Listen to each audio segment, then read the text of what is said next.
What's up, Smooth Brains, and thank you for tuning in to The Council. Delta Force is back, and it's completely free to play. But is this reboot a tactical masterpiece, or just another cash grab? Let's dive in and break it all down, the good, the bad, and the ugly, and let's see if it's worth your time. So just to tune you in on what this game actually is, it is what Battlefield 2042 should have been. So sometimes it feels kind of like a bit of a copy. But this game is complete with a battle pass, 2 modes as of right now, and one's being released next year, and pretty good weapon customization.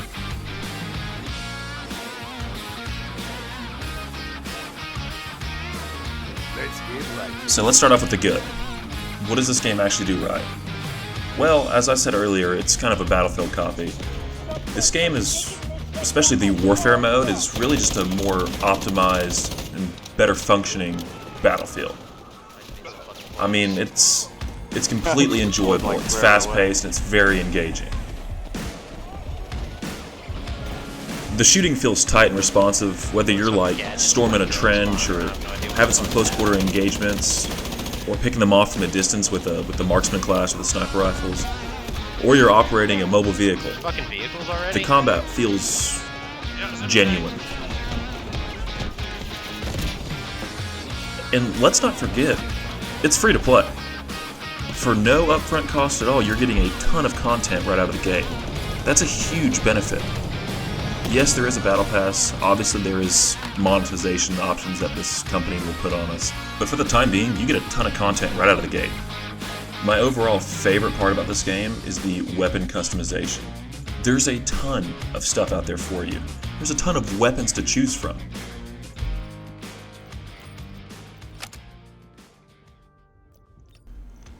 So for example, like Call of Duty and Battlefield had a child, and that child is Delta Force's weapon customization. Like there's a fine-tuning option called calibration, where you can calibrate your gun after you've put everything on it and fine-tune the gun to your liking. It's definitely been based off AAA games, but it feels pretty unique.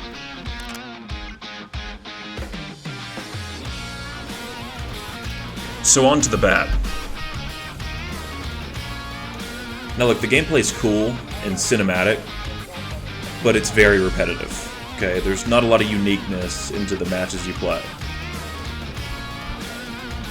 And weapon balancing. So, I've never been a big component of like weapon balancing because they all do separate things, but for this game, like the marksman rifles and sniper rifles, they're complete garbage. They don't do anything. I see him, he's right here. And like the missiles and stuff and the cannon rounds that your tanks shoot are like marshmallows. So then there's the other game mode called Operations. It is literally the exact same as every single extraction shooter there is on the market. Just free.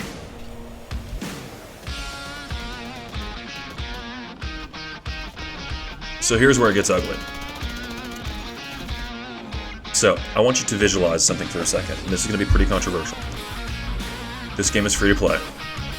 Nothing wrong with that. A lot of great games are free to play.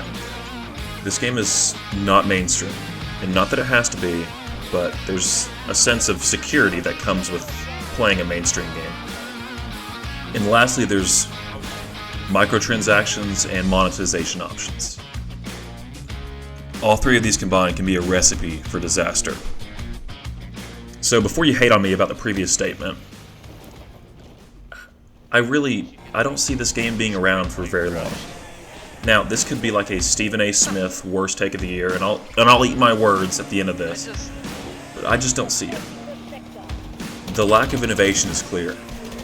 Yes, it plays good, it's fun to hop in and play, but for the society that we live in, especially towards gaming, our attention has to constantly be tested. And I don't think this game has the ability to do that over the long haul. And I may be wrong, but that's just what I'm thinking.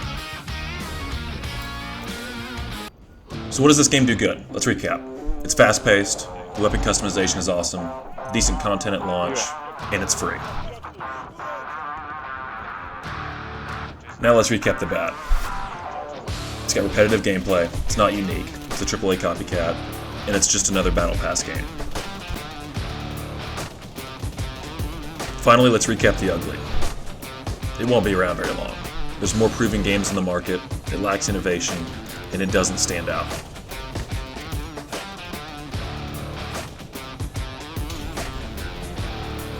So what's the verdict? Delta Force has some great moments, especially for fans of tactical shooters, but it's held back by its lack of innovation, repetitive gameplay, and just the fact that it's missing something. If you're looking for a free shooter to mess around with, feel free to give it a try. Just keep your expectations in check. So what do you think? Is Delta Force a win, or is it a tactical misfire? Let me know in the comments, and don't forget to like, subscribe, and hit that notification bell for more breakdowns. We appreciate you watching.